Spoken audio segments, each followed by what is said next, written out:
বিগত মরশুমে আলু চাষ করে ব্যাপক ক্ষতির মুখে পড়েছিলেন পূর্ব বর্ধমানের মেমারি ২ নম্বর ব্লকের কৃষকরা। আলু চাষ করার পর প্রাকৃতিক বিপর্যয় হয় এবং সেই প্রাকৃতিক বিপর্যয়ে সমস্ত আলু বীজ নষ্ট হয়ে গিয়েছিল। আবার দ্বিতীয়বার নতুন করে আলু চাষ করতে হয়েছিল কৃষকদের। নষ্ট হয়ে যাওয়া সেই আলুর বিমার অর্থ এখনও পর্যন্ত পাননি কৃষকরা বলে অভিযোগ। প্রাপ্য বিমার অর্থ ন্যায্যভাবে পাওয়ার জন্য এডিএ অফিসের সামনে বিক্ষোভ দেখালেন এলাকার কৃষকরা। বর্ধমান কালনা রাস্তা অবরোধ করে তুমুল বিক্ষোভে সামিল মেমারি ২ নম্বর ব্লকের বোহার ১ নম্বর অঞ্চলের কৃষকরা। অবিলম্বে তাদের বিমার ন্যায্য মূল্য দিতে হবে, এই দাবিকে সামনে রেখে দীর্ঘক্ষণ ধরে পথ অবরোধ করেন তারা। আর পথ অবরোধের জেরে থমকে যায় যানবাহন চলাচল। ব্যস্ততম বর্ধমান কালনা রাস্তায় সমস্যায় পড়ে নিত্যযাত্রী থেকে শুরু করে সাধারণ মানুষজন, আটকে পড়ে বিভিন্ন যানবাহন।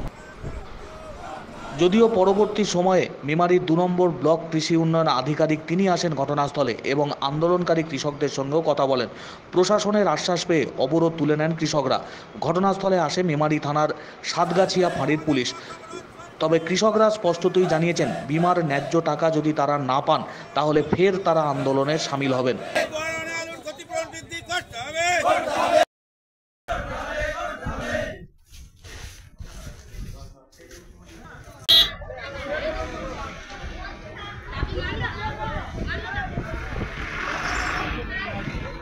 পূর্ব বর্ধমান জেলার মেমারি ২ নম্বর ব্লকের আন্ডারে আমাদের পোহার ১ গ্রাম পঞ্চায়েত অবস্থিত। যে ৯টি পঞ্চায়েত আছে, প্রত্যেকটা অঞ্চলেই প্রায় যাদের আগে ২৬ ছিল তাদের ৮০% হয়ে গেছে, যাদের 6 ছিল তাদের ৫৬% হয়ে গেছে। আমাদের পোহার 1 গ্রাম পঞ্চায়েত ২৬.৯% আমরা পেয়েছি আলুর বিমা।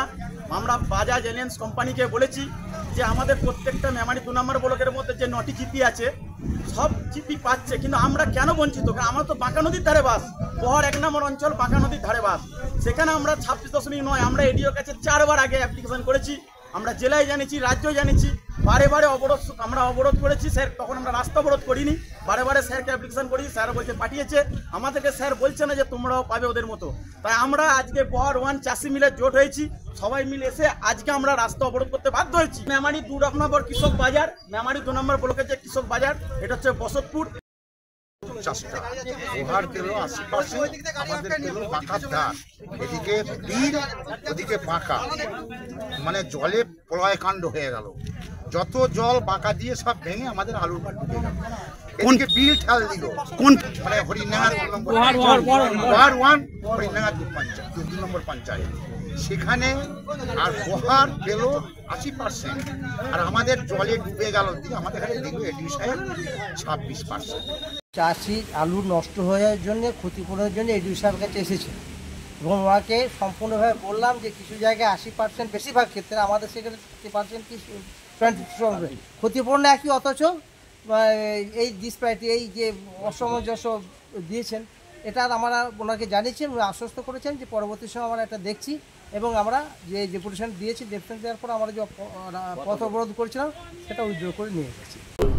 1 থেকে এসেছিল মেলিতা সিরাজকে, এবং পোহার 1-এর ওরা 27% পেয়েছে, সেইটাকে বাড়ানোর জন্য আগে অ্যাপ্লিকেশন দিয়ে গেছে এবং আজকেও সেইটার জন্য বিক্ষোভ দেখালেন। এবং আগে যে অ্যাপ্লিকেশন দিয়ে গেছে আমরা অলরেডি মানে অ্যাপ্লিকেশন ঊর্ধ্বতন কর্তৃপক্ষের কাছে আমরা প্রোডাক্ট করে দিয়ে দিয়েছি। ডেপুটেশন একমাত্র এসেছিল কুচুট পঞ্চায়েতটা, কুচুট পঞ্চায়েতটা মানে 6% ছিল, অন্য পঞ্চায়েতের ডেপুটেশন ছিল না কারোরই। অন্য পঞ্চায়েত থেকে মানে অ্যাপ্লিকেশন এসেছিল, কিছু কারণ হচ্ছে না, অ্যাপ্লিকেশন আমরা আগে প্রোভাইড করে রেখেছি। পশ্চিমবঙ্গের অন্যতম নির্ভরযোগ্য engineering college Mallabhumi institute of টেকনোলজিতে স্বাগতম। প্রতিষ্ঠিত 2002 সালে, যেখানে উদ্ভাবন মিলিত হয় উৎকর্ষের সাথে। আমাদের আধুনিক শ্রেণীকক্ষ এবং ল্যাব শিক্ষার সেরা পরিবেশ দিই। নিবেদিত শিক্ষক শিক্ষিকাগণ ছাত্রছাত্রীদের গাইড করেন এবং অনুপ্রাণিত করেন। রোবোটিক্স থেকে সাংস্কৃতিক উৎসব, আমরা সৃজনশীলতা ও নেতৃত্বকে লালন করি। আমাদের প্রাক্তন ছাত্রছাত্রীরা সারা বিশ্বে সাফল্য অর্জন করেছে। মল্লভূমি ইনস্টিটিউট অফ টেকনোলজি প্রতিটি ছাত্রের জন্য ভবিষ্যৎ গড়ে তোলে। আমরা 5টি কোর্স অফার করি: computer science, mechanical, civil, electrical এবং ইলেকট্রনিক্স অ্যান্ড কমিউনিকেশন ইঞ্জিনিয়ারিং। আজই ভর্তি হন এবং আমাদের যাত্রায় অংশগ্রহণ করুন। যোগাযোগ 8336984278।